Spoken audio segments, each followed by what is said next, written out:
वास्तुपुरुषाय नमो नमः। प्रिय भक्तों, हम अपने मकान या अपने घर के अंदर जब बेडरूम का निर्माण करते हैं, जब हम बेडरूम बनाते हैं, तो एक गृह स्वामी का सबसे ज़्यादा समय बेडरूम के अंदर ही व्यतीत होता है और वहीं से उनको नकारात्मक और सकारात्मक एनर्जियां ज़्यादा मिलती हैं। दोस्तों, पति पत्नी का जो संबंध है वो भी बेडरूम से ही प्रतीत होता है। बेडरूम यदि वास्तु अनुसार होता है तो पति पत्नी के बीच में कलह कलेश नहीं होता है, मन मुटाव नहीं होता है, एक दूसरे का विचार मिलते हैं। और यदि बेडरूम ही हमारा वास्तु अकॉर्डिंग नहीं होता है, वास्तु अनुसार नहीं होता है, तो फिर पति पत्नी के बीच में मधुर संबंध नहीं रहते हैं, कलह कलेश हर समय बनी हुई रहती हैं। पत्नी का विचार पति से नहीं मिलते हैं और पति का विचार पत्नी से नहीं मिलते हैं। दोस्तों, बेडरूम को जब हम बेडरूम की ओर थोड़ा सा ध्यान देते हैं तो हमें बेडरूम के अंदर बहुत सारी वस्तुएं ऐसी मिलती है जो वहाँ वास्तु के अनुसार नहीं होनी चाहिए। दोस्तों, बेडरूम के अंदर कभी भी आपको फ्रिज या वहाँ पर जैसे गैस चूल्हा या कोई भी प्रकार का शोर करने वाला उपकरण नहीं होना चाहिए, क्योंकि इससे वहाँ जो गृह स्वामी है और जो गृह स्वामिनी है उनको वहाँ शांति प्राप्त नहीं होगी और उनके मानसिक तनाव रहेगी, जिसके कारण उनके विचार आपस में कभी नहीं मिलेंगे। इसलिए बेडरूम के अंदर कभी भी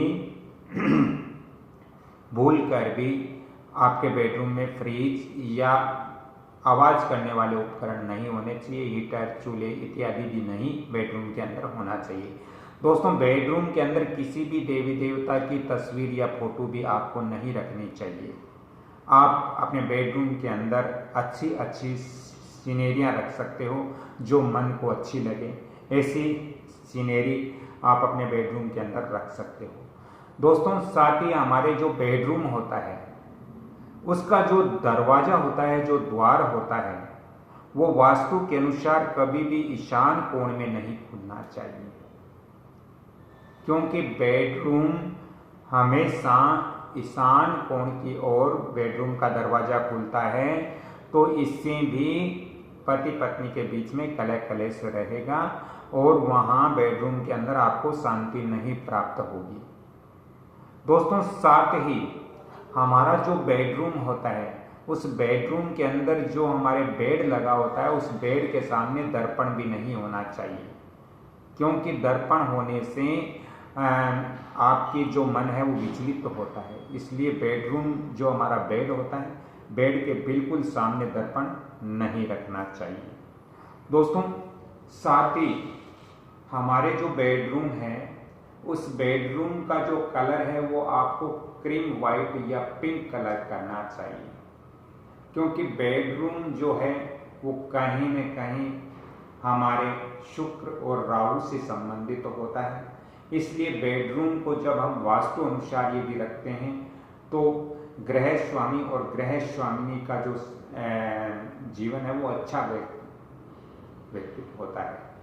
दोस्तों, बेडरूम के अंदर आपको ज़्यादा प्रकाश देने वाला बल्ब या ट्यूबलाइट भी नहीं रखनी चाहिए, कम रोशनी देने वाले भी बल्ब या ट्यूबलाइट नहीं रखनी चाहिए। मध्यम रोशनी वाले, मध्यम प्रकाश वाले आप वहाँ पर डेकोरेट कर सकते हो प्रकाश के लिए। दोस्तों, बेडरूम के अंदर हमारा जो बेडरूम होता है उस बेडरूम के अंदर जो अनावश्यक वस्तुएं हैं वो नहीं रखनी चाहिए, जो हमें उपयोग में नहीं लेते हैं वो वस्तुएं वहाँ नहीं रखनी चाहिए। साथ ही बेडरूम के अंदर हम यदि जल की शीशी यानी पानी की बोतल भी रखते हैं तो वो हमारे बेडरूम में आग्नेय कोण की तरफ नहीं रखना चाहिए।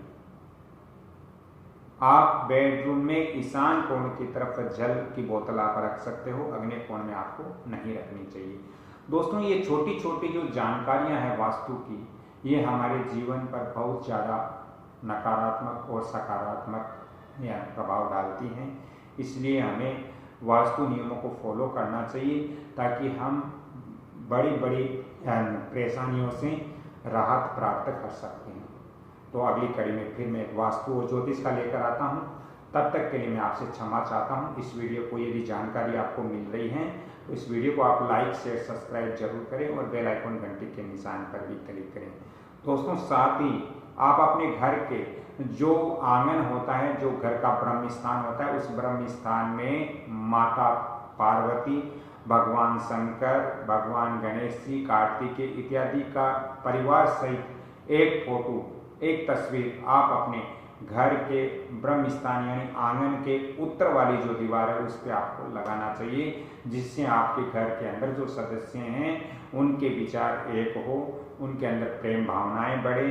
तो इस तरह की तस्वीर भी हमें अपने घर के अंदर लगानी चाहिए। राधे राधे।